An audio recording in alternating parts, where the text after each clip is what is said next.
The third part is what you call the seeing part. At that time, you see the emptiness directly. So in other words, when you see the emptiness directly, as we see things with our eyes, very clear. It's just in the books it says like you pour water into water. So your realization of emptiness is like you are pouring water into water. It is like that. So then you entered the third part, seeing part. So when you put water into water, what do you see? Only water. You don't see anything else. And you cannot see this is the water before and this is the water later I added. It's all same, mixed and same. So you are actually dissolved into emptiness. So when you are in meditation in the third part, you are totally dissolved into emptiness.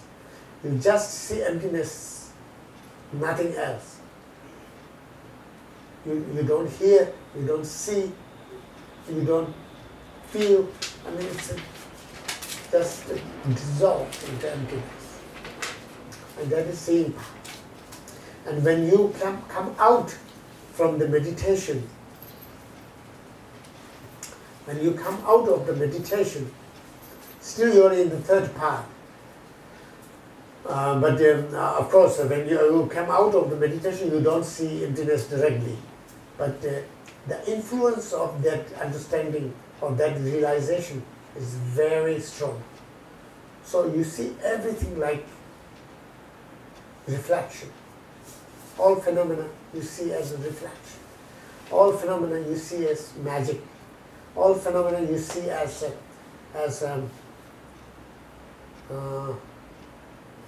echo. You know echo? Echo? It's like echo. So there are 12 or 8 or 12 examples given by Buddha himself in sutras. So like echo, like reflection, like moon reflection in a pond, and then mirage, you know, like mirage, you know mirage. Everything you know mirage, yeah, and then I don't remember all the examples.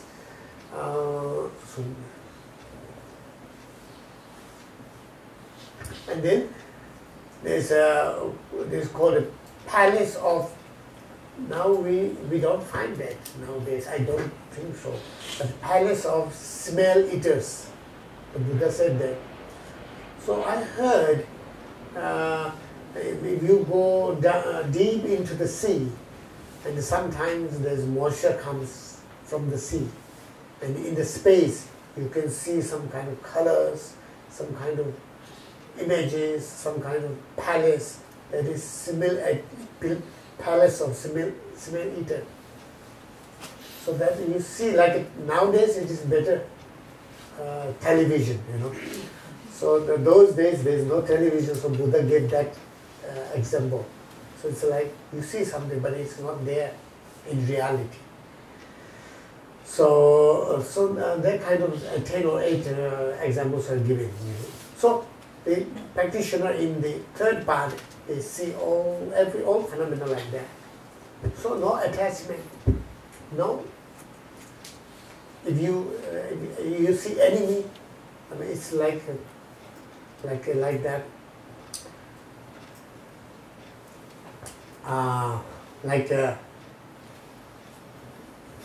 you see enemy on the television screen. Normally you don't get, unless you are a very angry person, you don't get angry when you see your enemy on the screen, right? But some people are crazy, of course. When you see your enemy on the screen, or you go mad. So that happens. There is too strong attachment, too strong. What do you call that? Clinging onto. What we call clinging onto self, right? There is clinging onto self. So otherwise, so he, seeing part is like that. So he practice, then he get into the meditation part. So in meditation part, he meditate on emptiness furthermore. And then when he came out of meditation, then he, from the seeing part onwards, then that practitioner can see Buddhas. Then the 10 grounds. The first ground is the seeing part. So 10 ground level practitioners, they can see 100 Buddhas. And they can get teachings from 100 Buddhas. They can make offerings to 100 Buddhas. And they can purify in front of 100 Buddhas. They can practice purification in front of 100 Buddhas. So he practice. So his accumulation of merit is very fast, very huge, and very powerful. And also purification is also very powerful. So and then the second ground, that is, you already entered into the fourth part. And in fourth part, you have to go the second ground, third ground, the 10th ground, till 10th ground. So you see more and more Buddhas, Bodhisattvas. You accumulate more and more merit and so forth. So you go up. And then at 10th ground, there are two parts. The last part of 10th ground is when you get into that meditation. From that meditation, he never comes out. He go into meditation of emptiness, perfection, wisdom, and then he never comes out from that meditation, and he get enlightened within the meditation state, and then he become Buddha. So that is called no more learning path. That is called no more learning path. So there is 5 paths. You understand that the 5 paths. 5 paths. So the 5 paths are explained in this Heart Sutra, and so now we go through the Heart Sutra. Okay. Now you don't need more explanations. I have just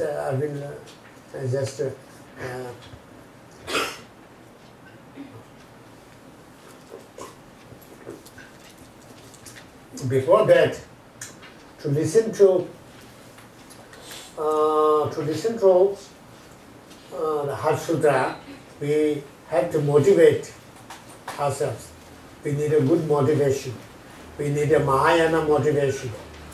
Without that, our teaching will not become Mahayana practice. Therefore, we must generate Mahayana motivation. So what is Mahayana motivation? That is body mind, body mind. So I just go very brief, because it's already 10 to 9, and I shouldn't take much time, because if I go too long, people get tired and bored. Last time also it happened in that way. So I didn't want to take much time today. Body mind, body is Buddhahood. Okay, body Buddhahood. The mind is wishing for Buddhahood. Understand? The wishing for Buddhahood. You wish for Buddhahood. That is body mind. No? And it is not merely wishing for Buddhahood. You wish Buddhahood for the sake of all sentient beings. That is body mind. If you just wish for Buddhahood, that is not body mind.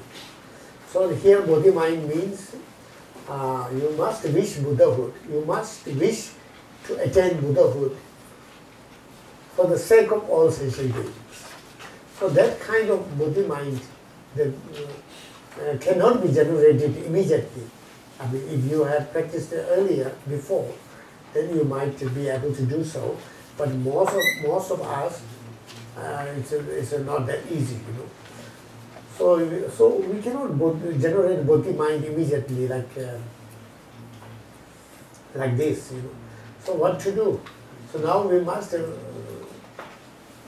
make up a bodhi mind, that kind of mind, that kind of thought. We make up within ourselves. And that is called artificial bodhi mind. So at least we should have an artificial bodhi mind at this moment. So you must think that I wish to attain Buddhahood for the sake of all sentient beings. I would like to help all sentient beings get out of all kinds of sufferings and samsara. So in order to be able to help all sentient beings, I need to attain Buddhahood. In order to attain Buddhahood, I have to practice Buddha Dharma. I have to practice perfection wisdom. For that, I need to know about perfection wisdom.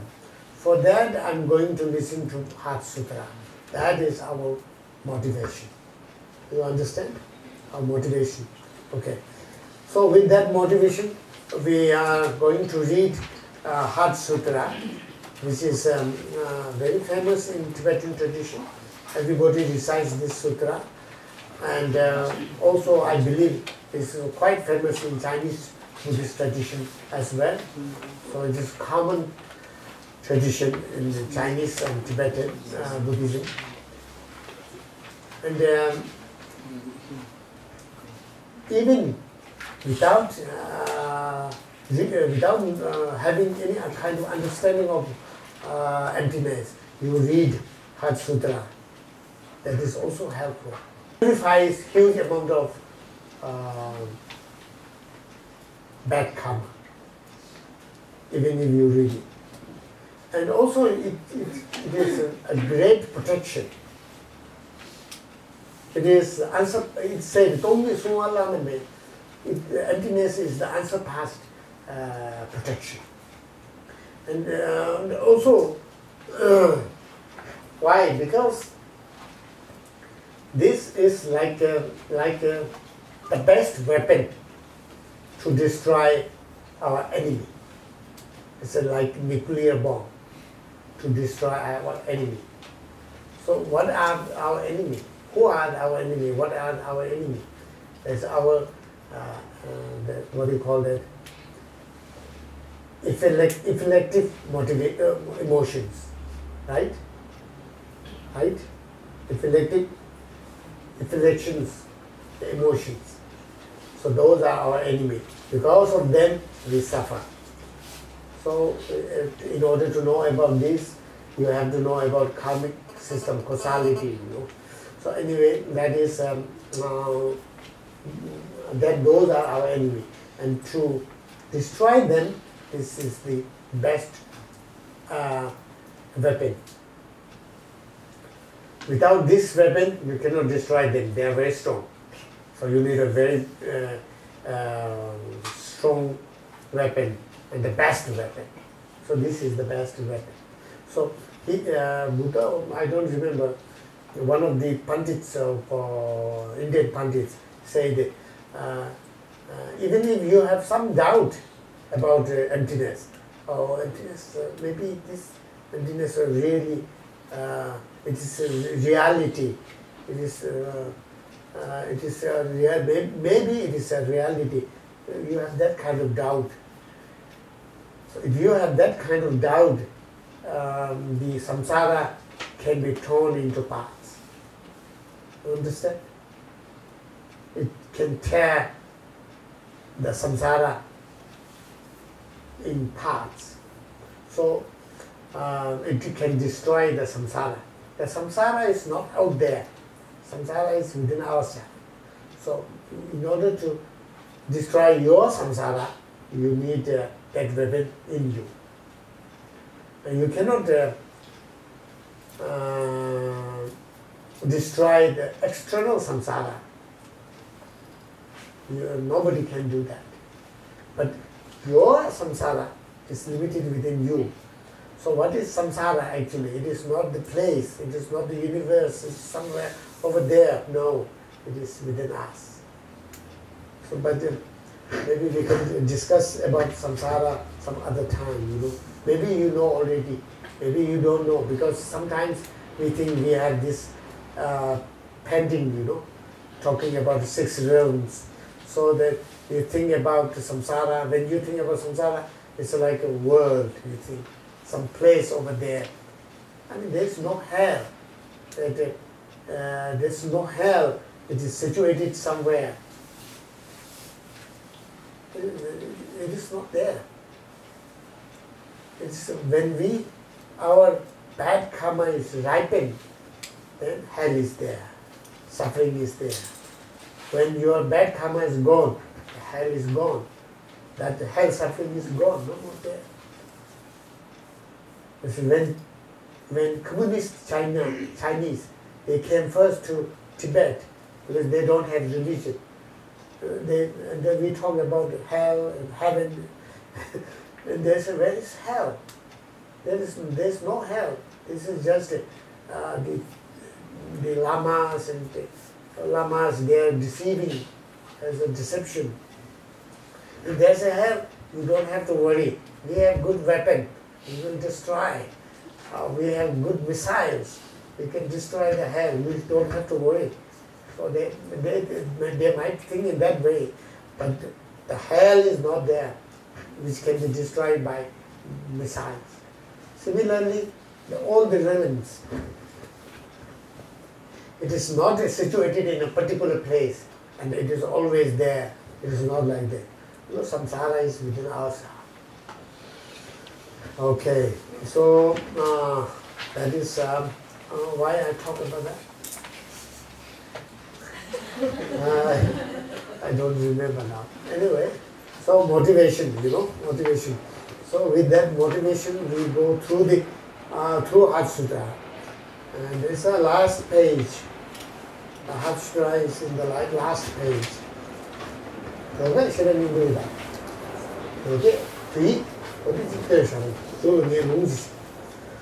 the supreme essence of perfection wisdom, Bhagavati, Panchana Paramita, Hridaya, the mother Bhagavan essence of perfection wisdom, right. The Bhagavati means mother Bhagavan. Bhagavan is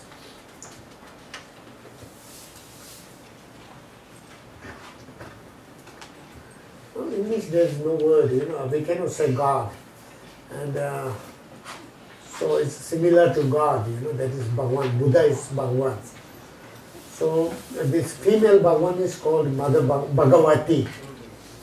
Female Bhagavan is called Bhagavati in Sanskrit. And perfection wisdom is Paramita. Paramita is Parajana, Paramita. Paraja means perfection wisdom. Paramita is you go beyond, go beyond. You have gone beyond, gone across the river, across the ocean. You have gone, you have passed already. That is Paramita. Hridaya is essence. So it is Panchana Paramita, Bhagavati Panchana Paramita Hridaya. So once upon a time, there's some typing mistake is there. It is once upon a time. This is the word of Ananda, right? So when Buddha passed away, after that all the disciples, great disciples get together and they collected the words of Buddha. And most of the Buddha's words were spoken by Ananda, because Ananda was the personal assistant of Buddha, and he most of the time he was with the Buddha. Almost all the time he was always with the Buddha, and he heard all the teachings. And on top of that, he has got, he was not Arahant, but he has got the power of unforgetfulness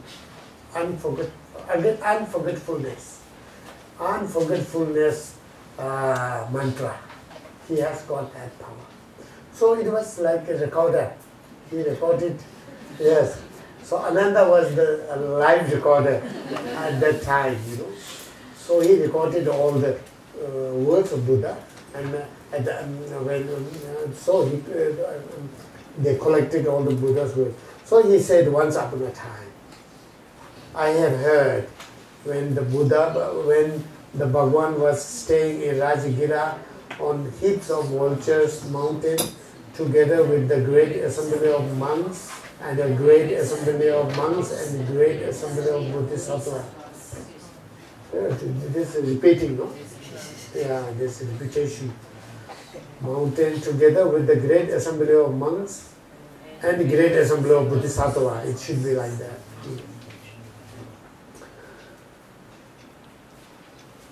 So this is Rajagira is the place nearby Bodh Gaya in India, where Buddha taught all the Panchanaparamita Sutras, not only Heart Sutra, but the Panchanaparamita Sutras. So there's a hill. So people who have gone to that place, you know already that place. So Rajgiri means the nearby there's a kingdom. So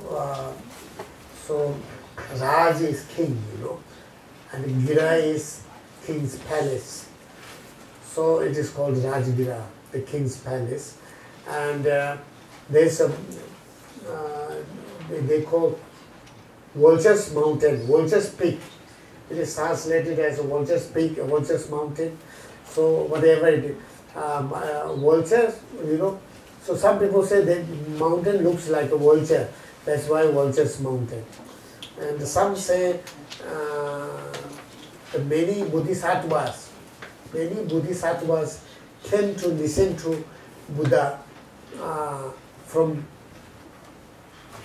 different places, not only this world, different planets. So they came to listen to Buddha. You know what is bodhisattva? Bodhisattvas, they can be, the bodhisattvas can be in the first part, second part, third part, fourth part, you know. So all these are bodhisattvas, you know. So that they are not Buddhas, yet to become Buddha. So they have to come to listen to Buddha. They still have to learn from Buddha, you know. And they still have to get blessings. Maybe so many. So they came in the form of vultures, birds. So that's why this. So maybe they might have come in the form of vultures. Maybe they might have come in their own form. You know, heaven forms. We can't see heaven forms. So, but we see like some birds came there and sitting there. So because the heaven realms are the higher realms than us. So the lower realms, they cannot see the higher realm beings. Higher realm beings can see lower realm beings. That is how it works, you know. So we see birds. So Vulture's Mountain. So many great assembly of monks means, here we use great word because in Sanskrit it applies for different meanings. So here it applies for huge gathering. Yeah, huge gathering. A huge gathering of monks and assembly bodhisattvas. Okay? At that time, Bhagavan was absorbed in the meditation of nominal aspects of phenomena called profound illumination.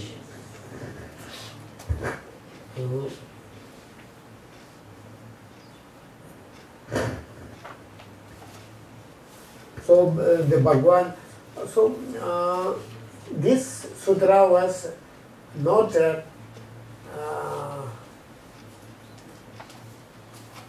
said in words directly by Buddha, but it is blessed teaching. So he went into meditation.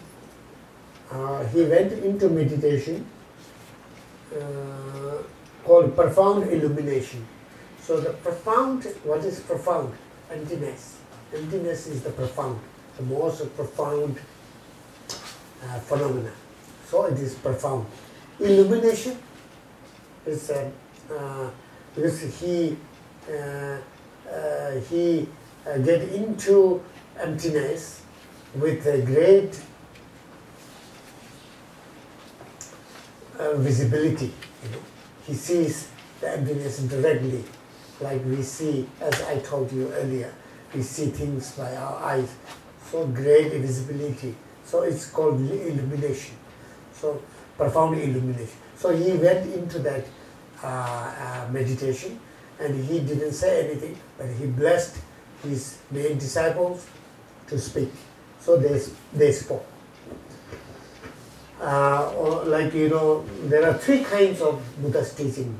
This is blessed teaching, and one is words directly taught by Buddha himself, and the other one is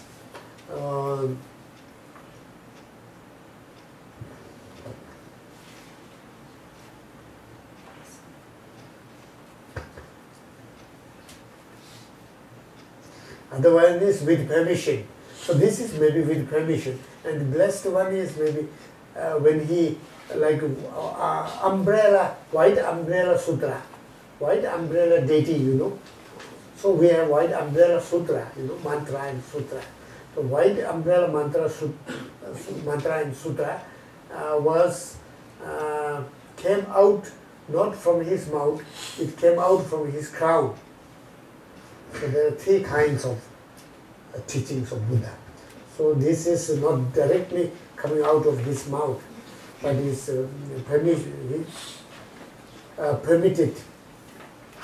to speak. So they spoke with his blessings, you know. At that time, the Bhagavan was. At that time, also the Bodhisattva, the great Sattva, Avalokiteshvara, was absolutely looking at the profound practice of the perfection wisdom, also looking at the emptiness of inherent existence of the five aggregates.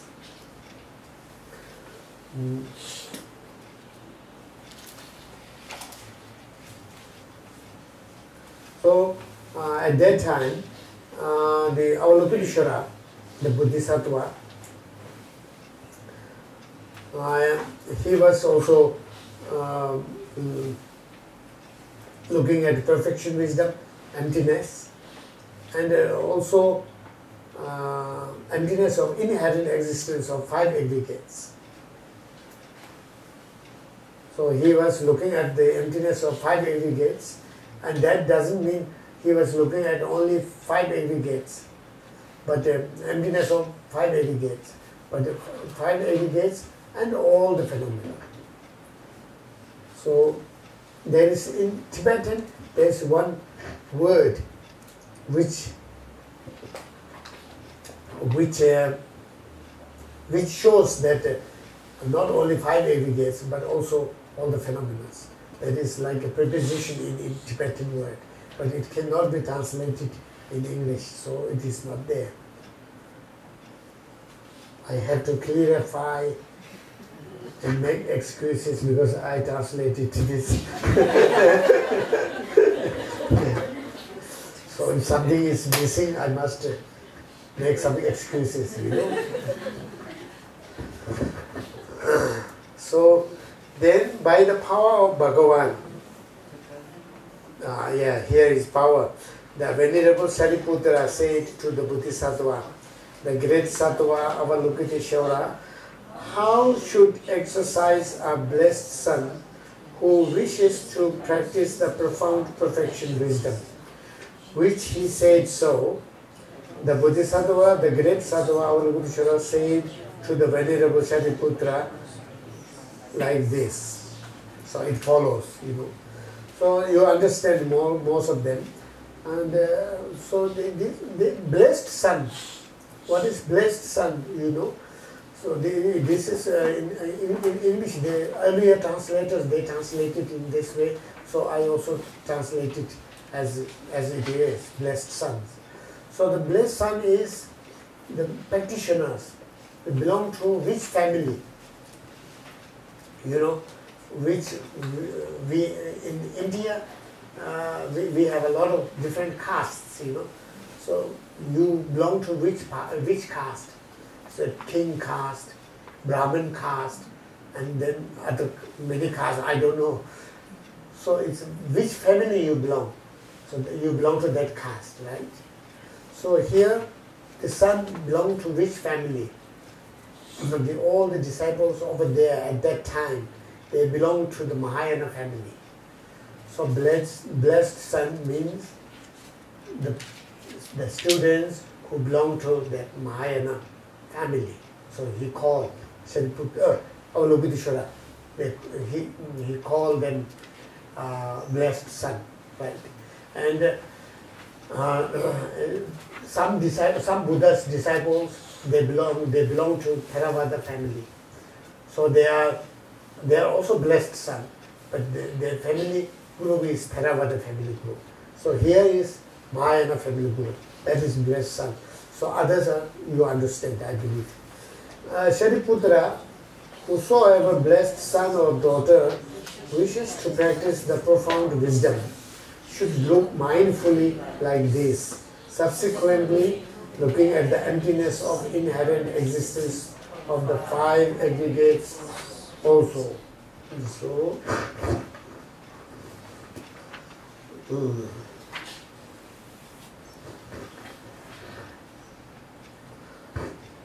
so you look at the all the phenomena, how to look, and what do you say?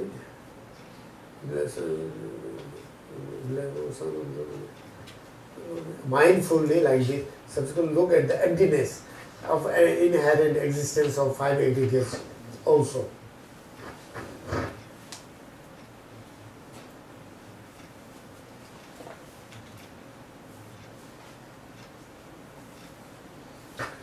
So also all the phenomena and also five aggregates, right? So you look at them as they don't exist inherently. How to look at them? If you want to practice exercise,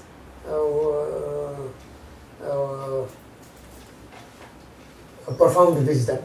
If you would like to exercise profound wisdom, how to look at them? You look at all the phenomena, including five aggregates, empty of inherent existence. You must look at them in that way.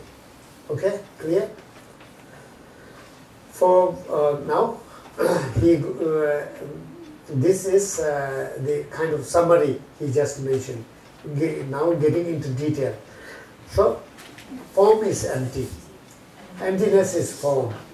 Emptiness is not other than form.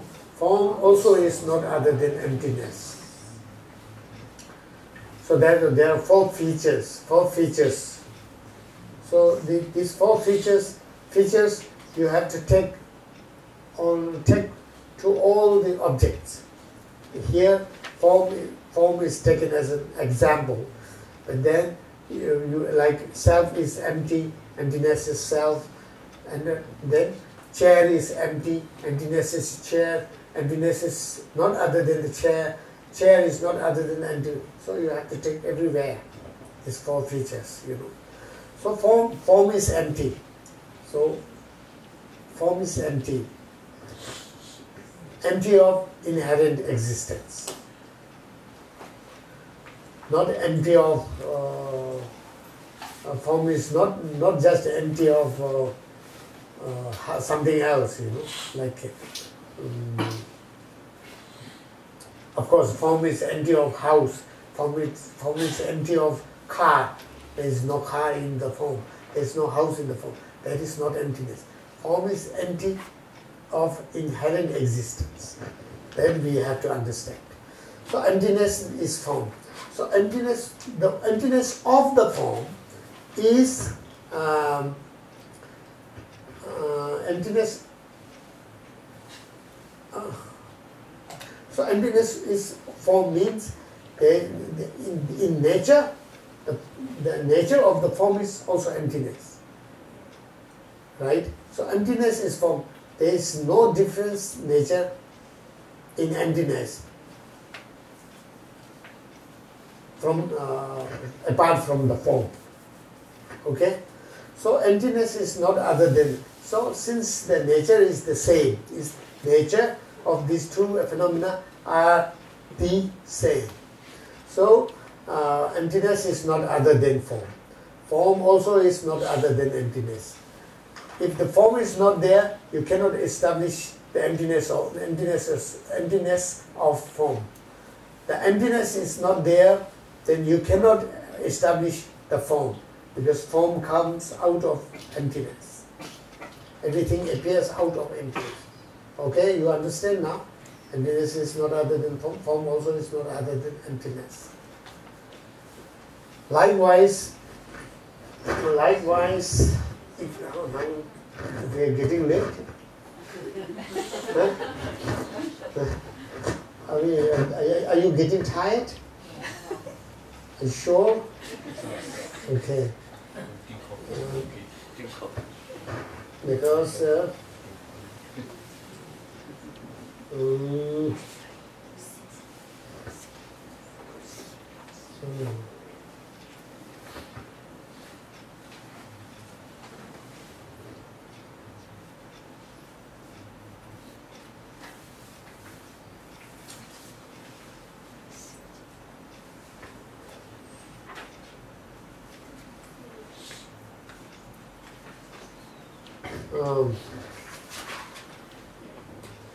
so now, likewise, feeling, recognition, compositional factors and consciousness are empty. Shariputra, like this, all phenomena are emptiness. No characteristics, not produced, not ceased, no stain, no aspiration from stain, no decrease and no increase. So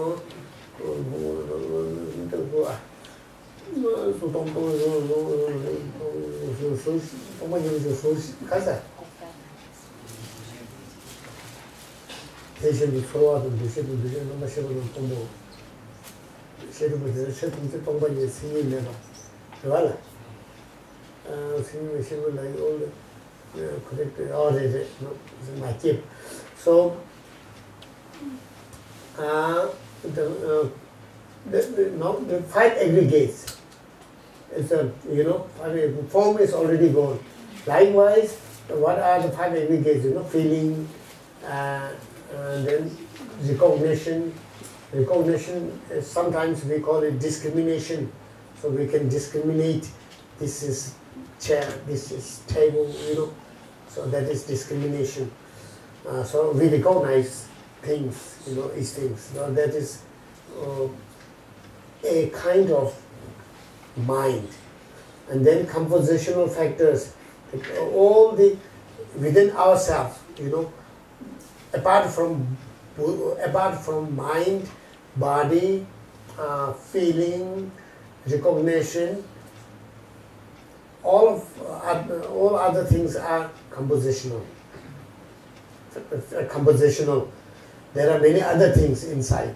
Because if you go into great detail, like the subtle wind within ourselves, and subtle wind within our subtle mind, there are so many other things.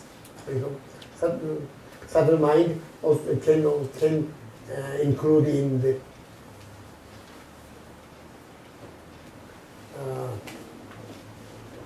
so anyway, this is compositional factors. No conscious. A subtle mind can be part of consciousness. But other than that, when we take vows, we have vows within ourselves.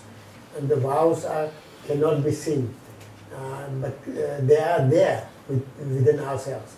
So they are compositional factors. No consciousness, no eye, no ear, no nose, no tongue, no... We're there? No. Oh, I'm sorry. Said you like these all phenomena and there is no characteristics. Now, up to here, he was talking about the practice of the first and second part. And then now he's getting into the third part, and no characteristics. Sometimes it has translated as signlessness, no sign, no characteristic, no sign, and not produced, it's not born, and not ceased, and no stain, no separation from stain, no decrease and no increase, that. Now Shariputra, therefore, in emptiness there is no form, no feeling, no recognition, no compositional factors, no consciousness, no eye, no ear, no nose, no tongue, no body, no mind, no form, no sound, no smell, no taste, no objects of touch, and no phenomenon. No eye element and so forth till no mind element, and also till no element of mental consciousness. From no ignorance and no exhaustion of ignorance till no aging, death, no exhaustion of aging and death. Likewise, there is no suffering, origin, cessation, path, wisdom, attainment and non-attainment. So here is talking about the seeing part. When you get into the seeing part and when you dissolve into emptiness, you directly see the emptiness, and to that consciousness, to that mind, the mind which is seeing that emptiness directly, there is nothing, no nose, no eye, nothing, no element, no. So it is like that, no, and even no Four Noble Truths.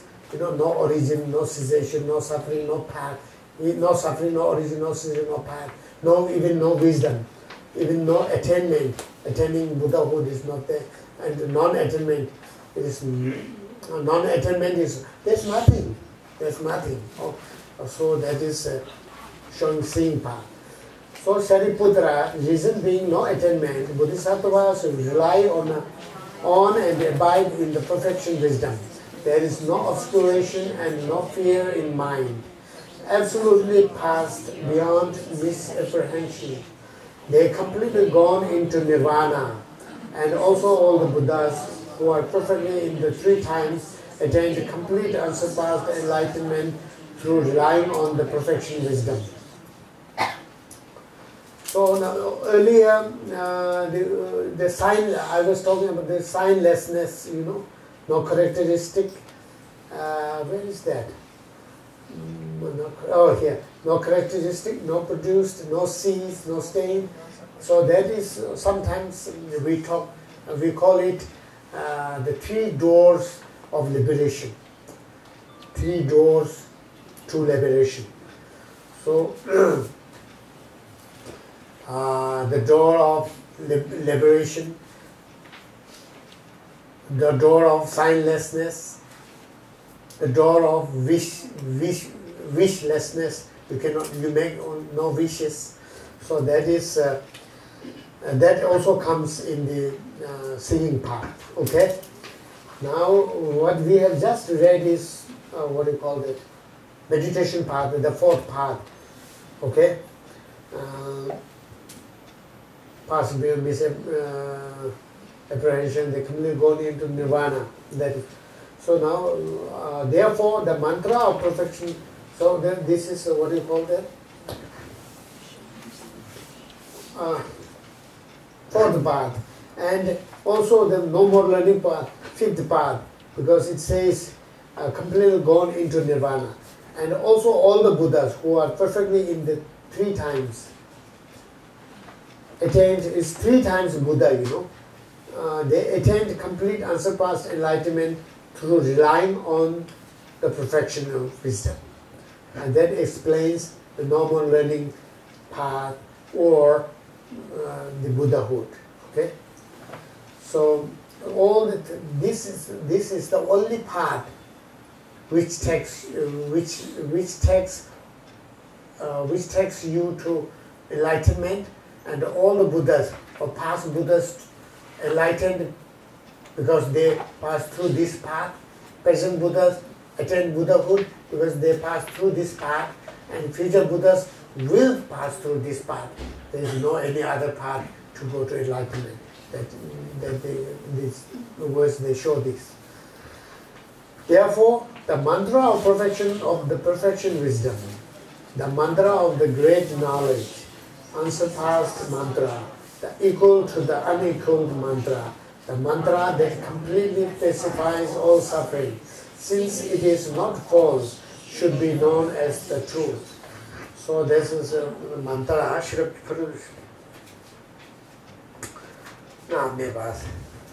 So now here Buddha is talking about the mantra, and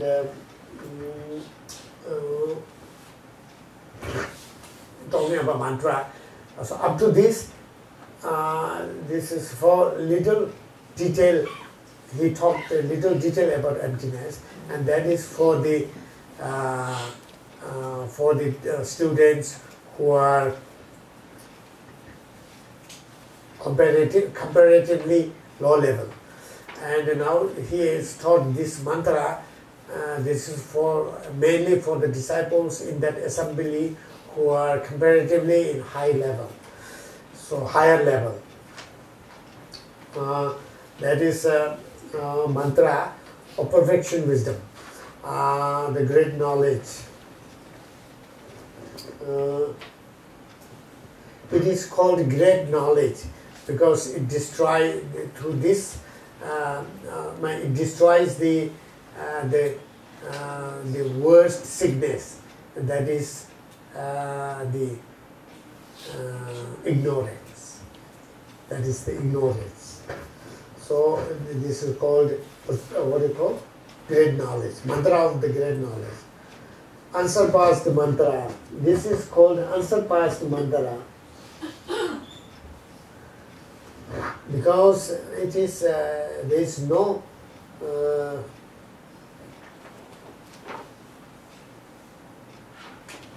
any other method can be compared with perfection wisdom.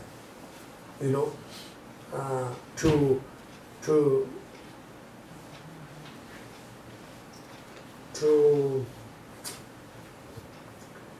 remove suffering, to get out of suffering.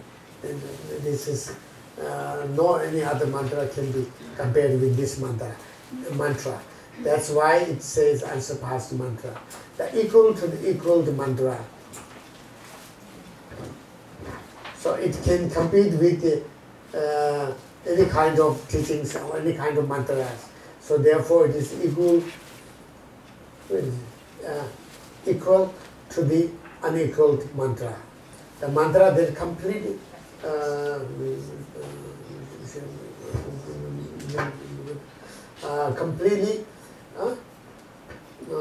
it pacifies all suffering.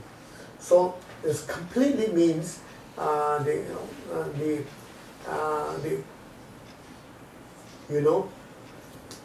when we talk about the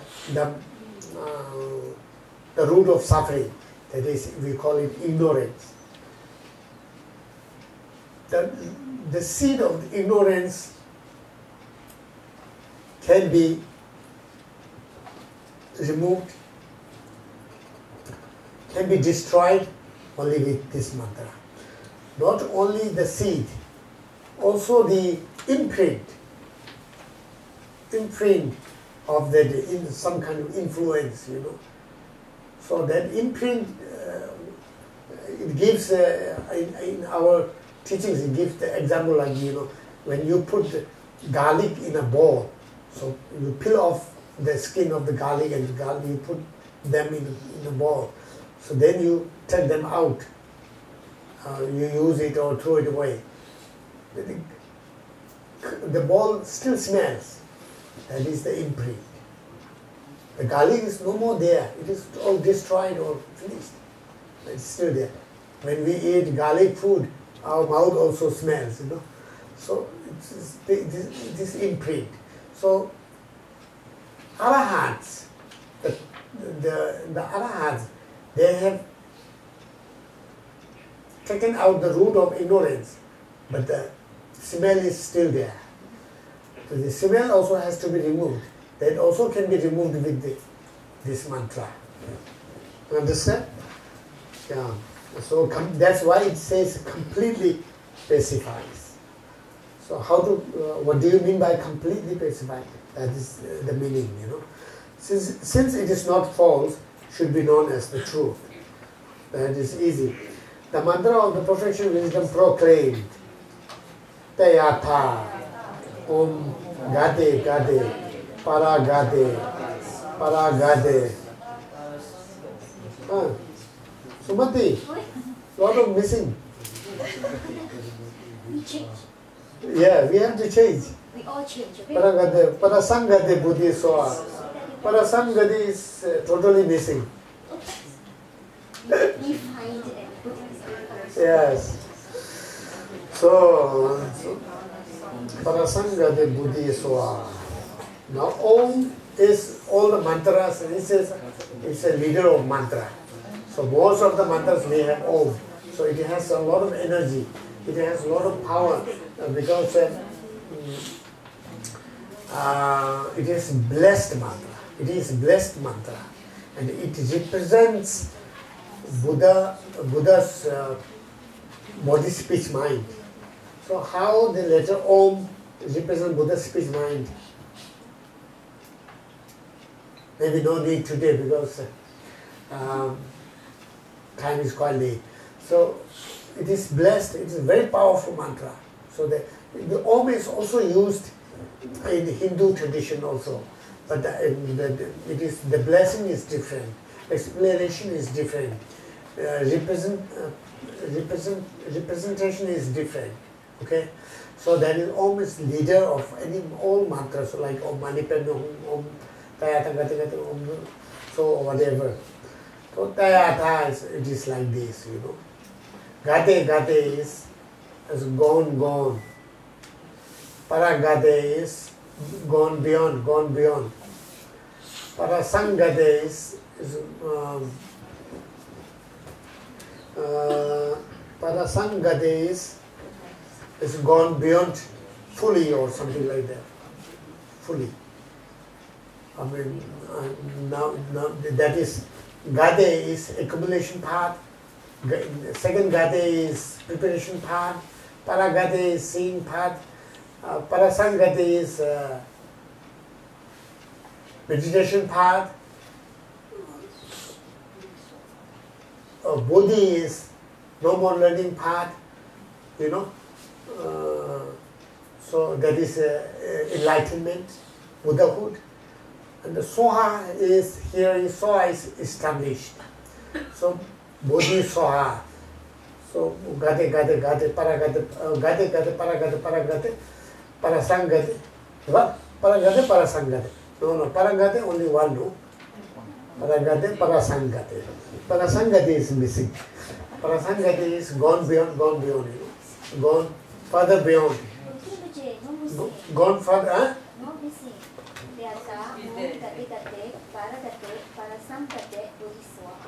We found it, it's not missing. I'm sorry. We found it, it's not missing. Yeah, you're right. You're right. Maybe I'm tired. Oh, so anyway, that's good. Nothing is missing. That's perfect. Wonderful. Yes. Good job. So Bodhisattva, Gade, Paragade, Parasangade, then established Buddhahood, established enlightenment, Soha. right? So it explains everything. This mantra explains everything. So this is for the highest level people. So when they heard this, they understand all the 5 paths, and they realize all the 5 paths. Sariputra, the Bodhisattva, the great Sattva, should practice the profound perfection wisdom in this way. Then the Bhagavan arose from meditation and said, "Well done." So the Bodhisattva, the great Sattva, our Lokadeshwara, and good, blessed son, it is like that. Since it is like that, the profound perfection wisdom should be practiced in the way you just have revealed. Tathagatas also rejoiced. When the Bhagavan had said this, the Venerable Sariputra, all the disciples, the worldly beings of gods, humans and demigods, including spirits, were delighted and deeply praised to the teaching of the Bhagavan. So that is, now that's enough, I think, for today. And I would like to read Heart Sutra in Tibetan once to give you the oral transmission. It is not necessary, but since I have received my oral transmission in Tibetan, so I thought that it would be good if I can give you in Tibetan. So you please listen to me. Just listen. You hear my voice, that's enough. You can talk, you can discuss whatever you like.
So that is completed oral transmission, and this is our today's teaching, and good evening everybody. Thank you very much. And now we must do the dedication. So monks and I, we will do our dedication, and if you know, most of you don't know the prayer, so you do dedication in your own way, okay?